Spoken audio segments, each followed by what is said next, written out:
The juxtaposition of Donald Trump with Jesus invites a profound exploration of the intersection between politics, religion, and ethics. At its core, this comparison highlights the divergence between the teachings of Jesus and the values espoused by certain contemporary political figures, particularly within the context of Christian nationalism. Jesus, as portrayed in the Gospels, embodies ideals of humility, compassion, and self-sacrifice. His teachings promote love for one's neighbors, the poor, and even enemies. The Sermon on the Mount, foundational to Christian ethics, emphasizes nonviolence, forgiveness, and the pursuit of spiritual over material wealth. This radical perspective challenges secular power structures and societal norms that prioritize wealth, aggression, and dominance. In contrast, the traits often associated with Donald Trump, wealth, a confrontational demeanor, and an obsession with winning, reflect a different set of values. The embrace of Trump by segments of the Christian nationalist movement suggests a redefinition of what it means to embody Christian values in a contemporary context.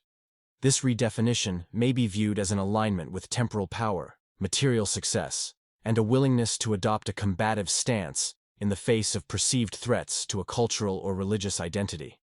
Furthermore, Trump Jr.'s rejection of turning the other cheek encapsulates a broader ethos that values assertiveness, competition, and, at times, betrayal of core ethical principles. This perspective leads to questions about the nature of power in the modern world, whether it is achieved through confrontation or through virtuous living.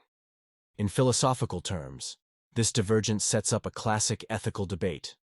Is it better to strive for power and security through worldly means, or to adhere to spiritual and ethical principles that might render one vulnerable in a hostile environment? The tension between these two approaches raises critical questions about the nature of morality and the role of religion in public life.